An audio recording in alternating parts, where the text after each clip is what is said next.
There is a very specific, unforgiving kind of silence that exists only inside an empty basketball gymnasium. When the grandstands are vacant, when the television cameras are powered down, and when the roar of the crowd is entirely stripped away, the sport ceases to be entertainment.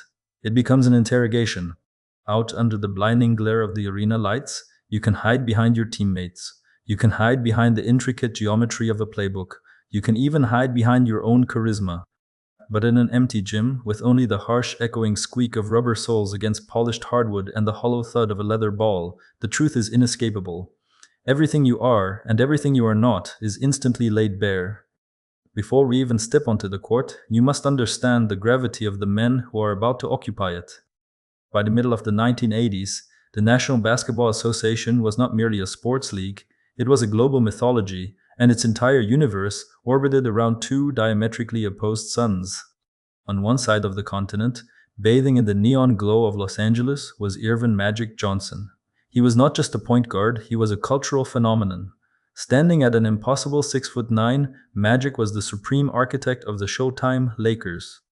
He played the game with an infectious, blinding joy. His no-look passes and blistering fast breaks were accompanied by a billion-dollar smile that disarmed defenders and seduced the media. Magic fed off the energy of the masses. He needed the Hollywood celebrities sitting courtside. He required the applause, the flashbulbs, the grand operatic spectacle of it all, because his game was built on rhythm, momentum, and the collective heartbeat of the arena. 3,000 miles away, in the gritty, working-class confines of the Boston Garden, existed his dark reflection, Larry Joe Bird. Hailing from the rural isolation of French Lick, Indiana, Bird did not possess overwhelming athletic speed or leaping ability. Instead, he possessed something far more terrifying, a cold, calculating, and utterly ruthless basketball sociopathy. Bird did not play to entertain, he played to demoralize. He was an assassin who viewed the basketball court as a chessboard, possessing an unparalleled spatial awareness and a shooting touch so pure it felt predetermined. While Magic conquered with a smile, Bird conquered with a stare. He was notorious for his psychological warfare, possessing a cruel habit of telling his defenders exactly where he was going to go, exactly how he was going to shoot, and then executing the move perfectly while they watched, powerless to stop him. The narrative the world saw was a perfectly balanced rivalry.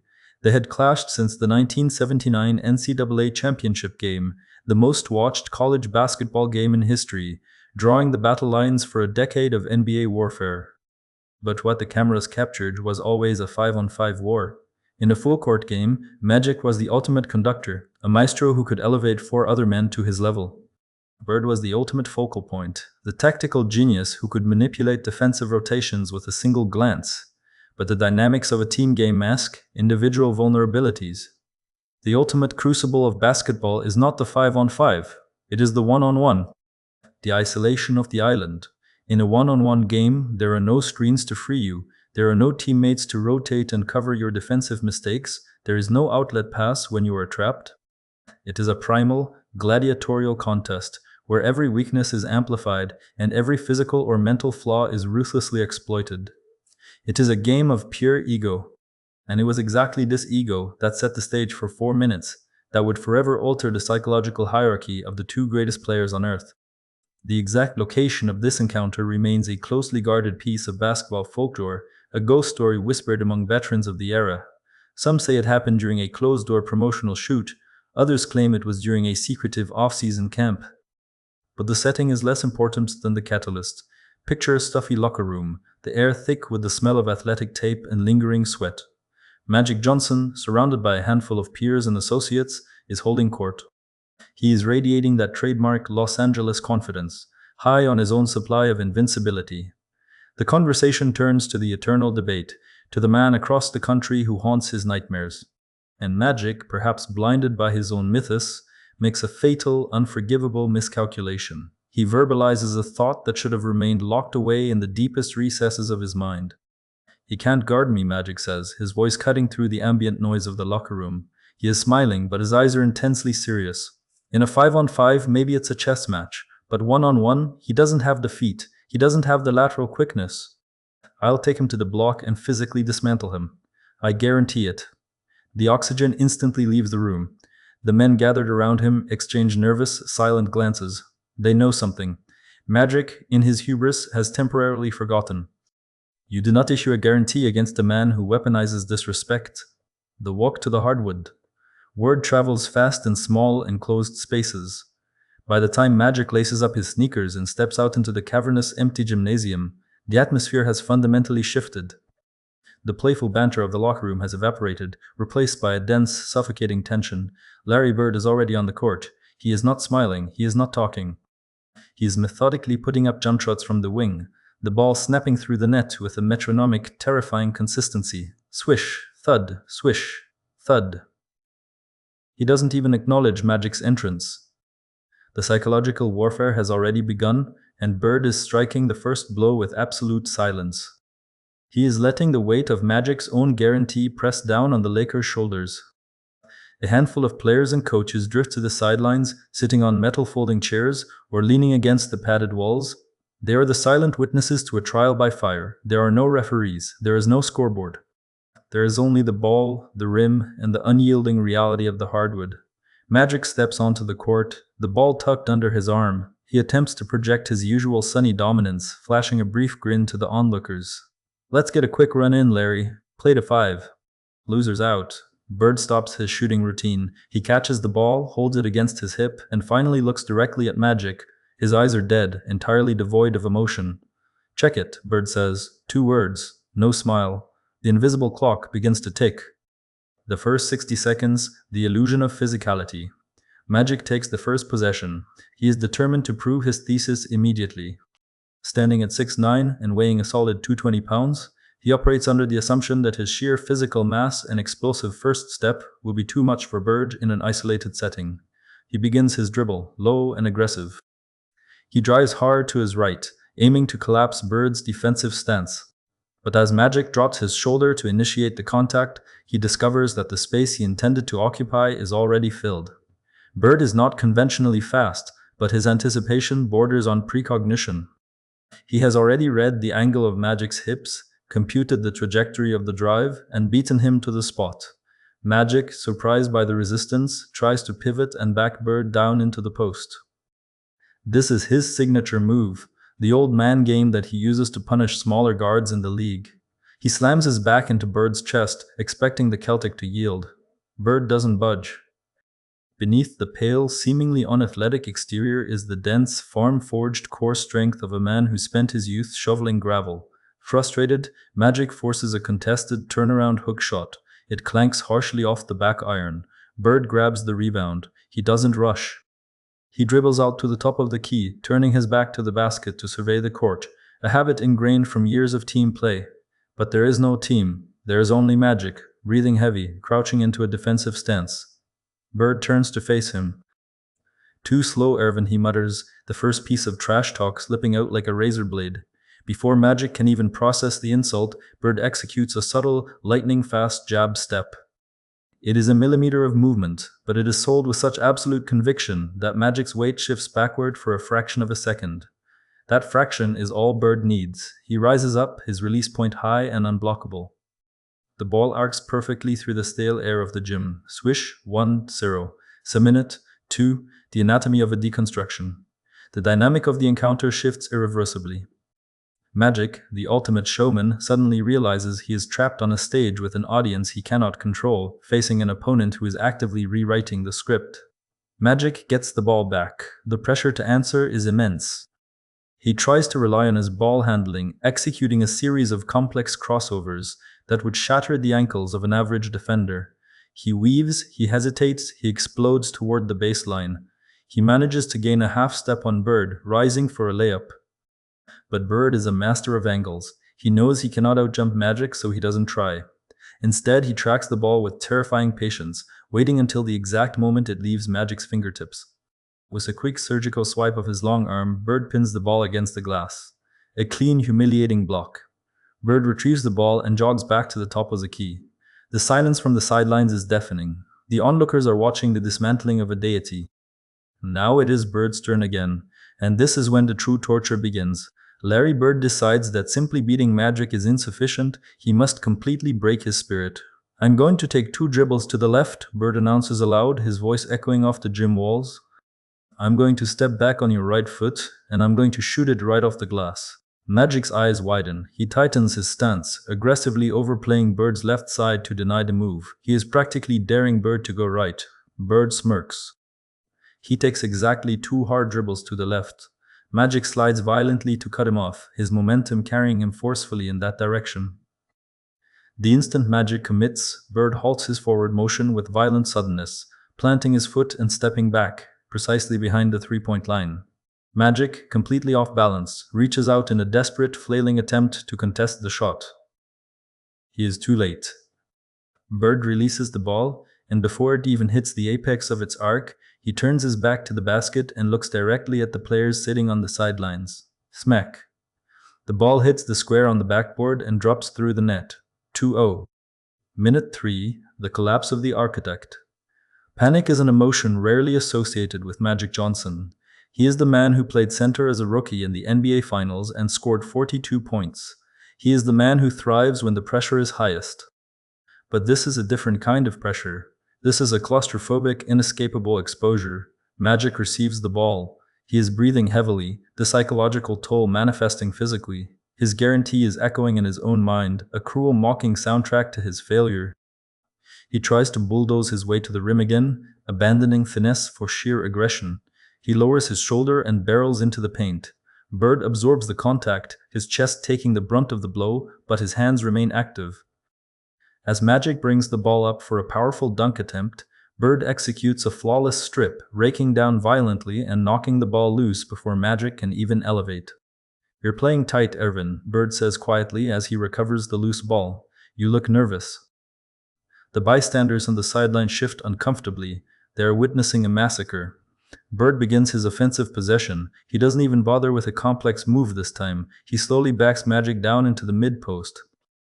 Every time Bird dribbles, he throws a heavy shoulder into Magic's chest, methodically pushing the larger man closer to the basket. Thud, thud, thud, thud.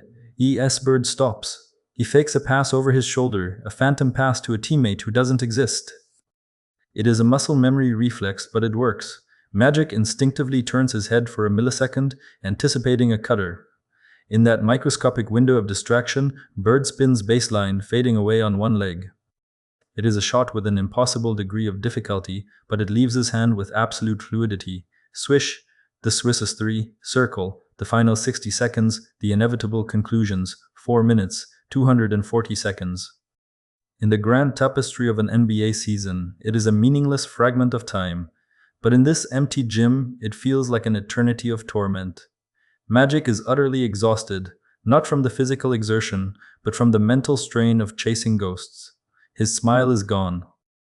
His swagger has evaporated. He looks like a man who has suddenly forgotten how to walk. He tries one last, desperate attack, pulling up for a contested jump shot from 15 feet. It is flat, rushed, and wildly off the mark. Bird secures the rebound. He doesn't immediately check the ball. He holds it, letting the silence stretch, forcing Magic to live in this moment of absolute vulnerability.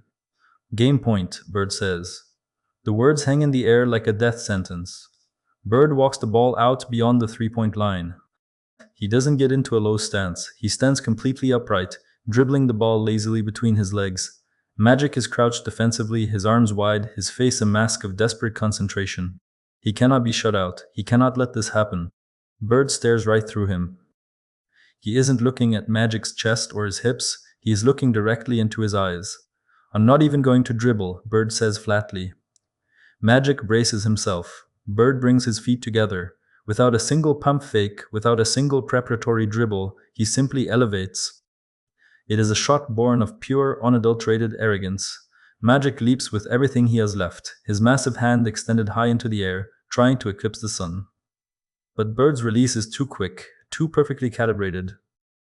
The ball clears Magic's outstretched fingertips by an inch. Time seems to suspend itself as the ball travels through the air. The squeaking of sneakers has stopped. The heavy breathing has ceased. The entire gym is holding its breath, watching the leather sphere trace its fatal trajectory. Swish, swardolo. The ball bounces harmlessly onto the floor, rolling away toward the distant bleachers. The echoes of the aftermath. The silence that follows is absolute. No one cheers. No one says a word. The men sitting on the folding chairs are staring at the floor, suddenly deeply interested in the scuff marks on the hardwood. They know they have just witnessed a sacred violation. They have seen the god of Showtime bleed. Larry Bird doesn't celebrate. He doesn't pump his fist or yell. He simply turns around, walks to the sideline, picks up his towel, and drapes it over his shoulders. He doesn't look back at Magic. He doesn't need to. The point has been made, permanently etched into the psychological foundation of their rivalry. He walks out of the gym doors, disappearing into the hallway as silently as he arrived. Magic Johnson remains on the court. He is standing alone, staring at the basket where the final shot just fell. The bravado is completely gone. The ego has been systematically dismantled, piece by piece, shot by shot. For any other player, and humiliation of this magnitude, witnessed by peers, could be a career-ending psychological trauma. It could break a man's confidence permanently. But this is the crucial juncture where Magic Johnson proves why he is a legend. As he stands in that empty gym, absorbing the bitter, metallic taste of absolute defeat, a profound transformation occurs. The anger and embarrassment recede, replaced by a cold, searing clarity. Magic realizes that his guarantee was built on an illusion. He realizes that all the Hollywood smiles, the celebrity friends, and the spectacular no-look passes mean absolutely nothing in the face of pure, surgical execution. He had challenged a killer in an alleyway, and he had been executed. The reforging of a dynasty. Those 4 agonizing minutes did not destroy Magic Johnson. They rebuilt him. The private humiliation became the secret fuel that would power the remainder of his career. He walked out of that gymnasium with a fundamentally altered perspective on the game of basketball. He realized that to defeat Larry Bird, he could not rely solely on his physical gifts or his flair for the dramatic. He had to elevate his mental game. He had to become more disciplined, more tactical, more ruthless. He had to learn how to suffer, and he had to learn how to respect the silence. The secret one-on-one game fundamentally shifted the tectonic plates of the NBA. When Magic and Bird met again under the bright lights of the NBA Finals, in front of millions of screaming fans, surrounded by the chaos and the pageantry that Magic loved so much, the dynamic was different. Magic was still the smiling maestro of Showtime, but there was a new hardened edge to his eyes. When he looked across the court at the pale assassin in the green jersey, he no longer saw a slow, unathletic forward whom he could overpower. He saw the man who had humbled him. He saw the ultimate measuring stick.